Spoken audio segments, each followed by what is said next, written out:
Bonjour à toutes et à tous. Aujourd'hui, nous recevons Marianne Langlais. Marianne Langlais est à l'origine d'un tarot, le tarot Néo.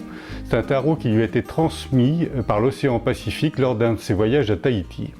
Bon alors Marianne, maintenant, comment as-tu réussi à lancer ce tarot concrètement dans la matière? Parce que c'est toujours une entreprise, ça demande une somme de connaissances très différentes. Comment ça s'est passé? Alors en fait, c'est ça qui est assez intéressant, c'est que correspondant à cette croyance, mais moi c'est plus qu'une croyance, je vis comme ça, qu'on est guidé, tout s'est offert à moi. Donc la première chose, c'est quand j'ai eu l'information qu'il fallait faire ce tarot,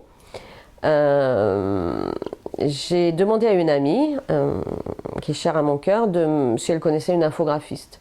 Elle me donne un numéro, je ne connais absolument pas cette personne, je l'appelle, elle s'appelle Fanny. Quand je raconte à Fanny ce que je veux faire, elle est touchée, elle est profondément touchée, et elle me dit, mais ce que j'ignorais complètement, elle me dit, mais en fait moi, à l'âge de 5 ans, j'habitais Tahiti, et j'y suis retournée, et tout ce que tu me décris, c'est exactement ce que je sens quand je suis là-bas. Donc c'était très facilité parce que elle m'envoyait des dessins. Moi après c'est vrai que quand je canalise je vois si le dessin doit être plus dans le mouvement, des choses comme ça, si voilà, des petites modifications, mais elle avait l'esprit Tahiti, j'allais dire, l'esprit polynésien, l'esprit de la beauté, parce que ce qu'il faut savoir c'est que c'est pas une légende, quand on voit la Polynésie, c'est le jardin d'Éden, quoi, mais le jardin d'Éden à l'extérieur et je dirais la mer d'Éden ou l'océan d'Éden en dessous, parce que c'est vraiment très particulier. Les énergies qui sont là-bas,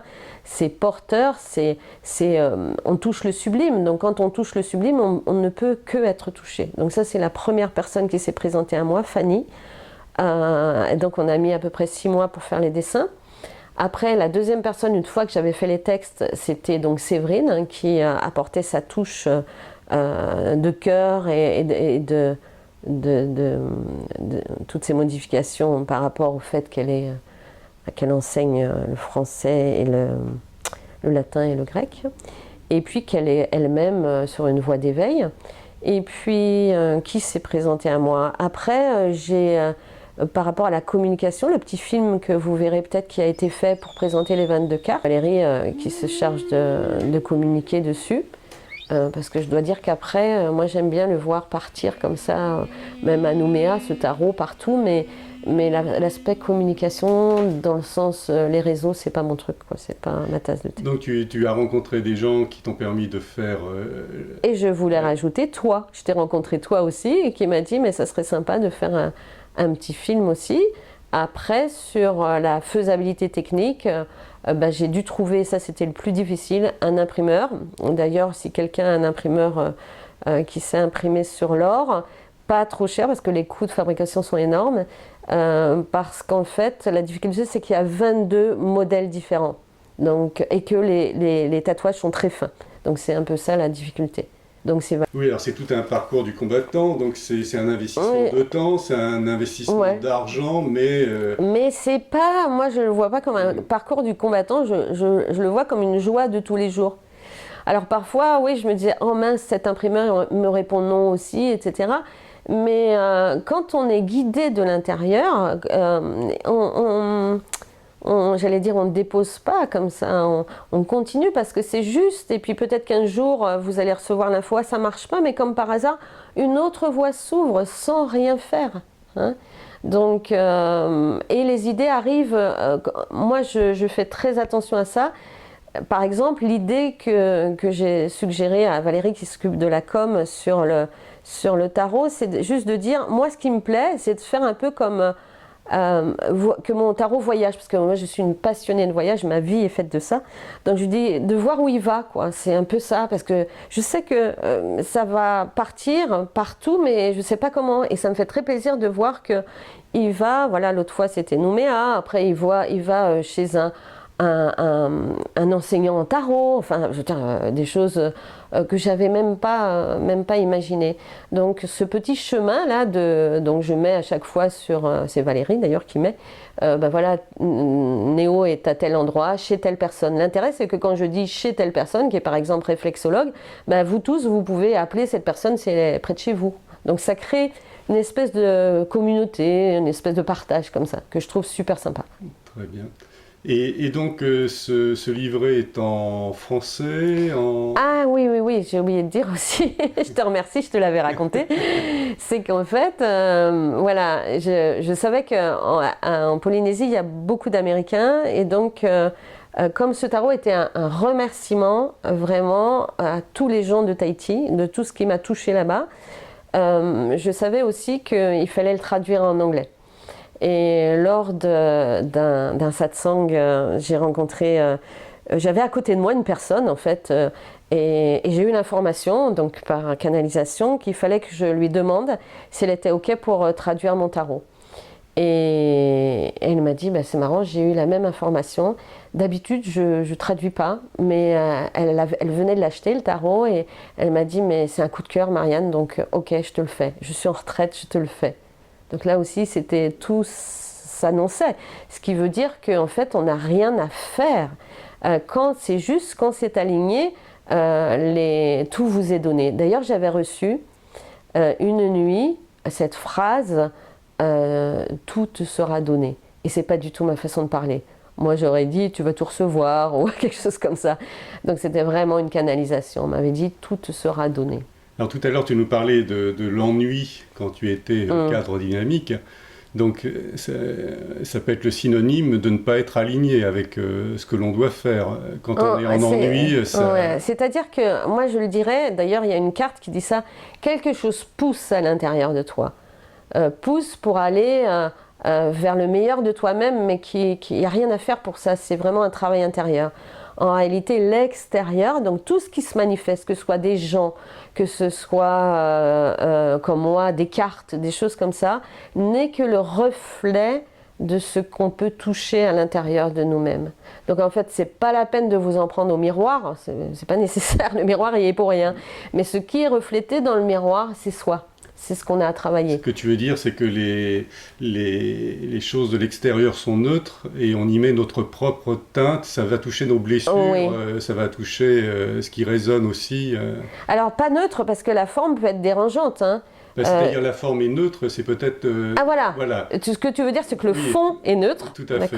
Et par contre, la forme qui est dessus, en effet, c'est ce que ça nous renvoie et c'est la partie qu'on a à travailler.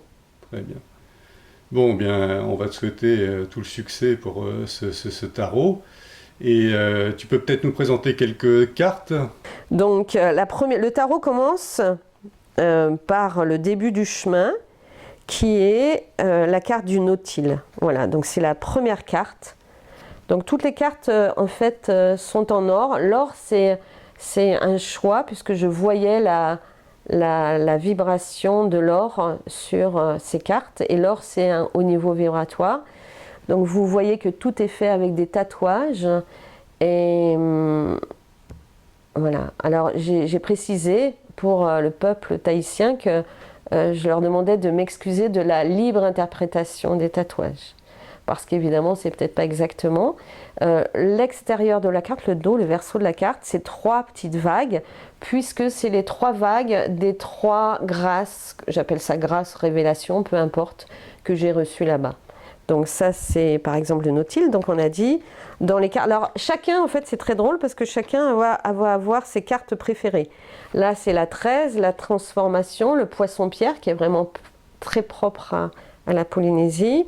Qu'est-ce qu'il y a de sympa voilà, alors ça c'est le texte est aussi très très beau, parce que dans la perle, en fait, l'histoire de la perle, c'est évidemment Tahiti, puisque c'est à Tahiti qu'on achète des perles et qu'il y a toutes ces fermes perlières, mais au-delà de ça, c'est le message de cette perle, c'est qu'au départ c'est un corps étranger qui rentre dans cette coquille, et qu'en fait elle va tellement l'élever, elle va tellement embrasser tout ce qui s'est présenté, donc ce corps étranger, que va naître de ça une nacre parfaite, une perle parfaite.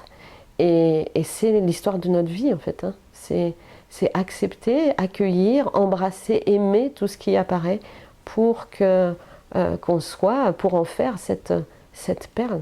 Donc tu veux dire que les éléments extérieurs que l'on prend pour des épreuves ou pas forcément très agréables sont la base de la révélation. Absolument, absolument.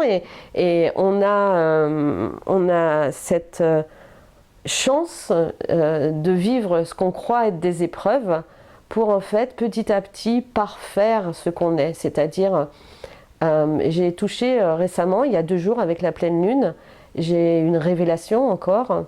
Et cette révélation, c'était juste magnifique, puisqu'en fait, j'arrivais à toucher la pureté, le parfait de qui nous sommes en tant qu'humains, et que ce que le Créateur a créé, c'est juste la perfection, et que tout ce qu'on voit à l'extérieur qui nous dérange, c'est juste des conditionnements à déconditionner. J'allais dire des plures d'oignons, c'est pas très joli comme image, mais c'est un peu ça à enlever, pour être qui on est. Et ce qui on est la perfection. J'en avais la conviction, mais là je l'ai ressenti dans mon corps. C'est-à-dire que c'était tout amour. Cette création était de nous, humains, était tout amour. Donc oui, de plus en plus, ce qu'on reçoit ou ce qu'on lâche nous permet d'être cet amour-là, quoi. Alors ici on terminait par une dernière carte. Pour clore. Ben voilà, la dernière c'est la baleine, la dernière du jeu, enfin l'avant-dernière, puisque la dernière c'est le dauphin, d'accord? Mais l'avant-dernière c'est la baleine et c'est la gardienne de la terre en totalité. Donc voilà, je vous invite à plonger aussi dans ce texte qui est juste un texte qui nous rapproche de l'unité. Et puis après on passera donc au dauphin, qui est un nouvel élan, un élan qui ouvre à tous les possibles aussi. Donc il y a chaque carte qui sera tirée et le texte qui sera lu, à un moment va vous toucher à un certain niveau ou à un autre niveau. Mais ça travaille beaucoup sur l'inconscient, donc il n'y a rien à faire. Il n'y a aucune connaissance nécessaire dans ce tarot dans le sens ésotérique, parce que ce que j'ai reçu comme message aussi, c'est que on ne cache plus rien maintenant. Tout peut être mis à la lumière, notre propre lumière. Donc ces traditions de tarot étaient cachées parce que tout simplement on risquait d'être mis sur le bûcher. Hein. Donc maintenant on n'a plus trop ce risque. Moi j'espère. Et donc maintenant ça peut être révélé à tous. À l'humanité. Voilà. Donc c'est à la portée de tous. Vous tirez une carte ou plusieurs. Dans le site à la lumière des océans.com, vous avez des tirages possibles aussi. Il y en a un que j'aime bien en début d'année avec les 12 mois par exemple. Vous verrez les thèmes que vous allez aborder. Voilà. Très bien. Merci Marianne. C'est moi qui te remercie Philippe. De nous avoir partagé cette expérience un peu hors du commun quand même, il faut le reconnaître. Et puis, écoute, à bientôt pour tes aventures. De nouvelles aventures. Voilà. À bientôt, beaucoup. Merci Philippe, merci beaucoup.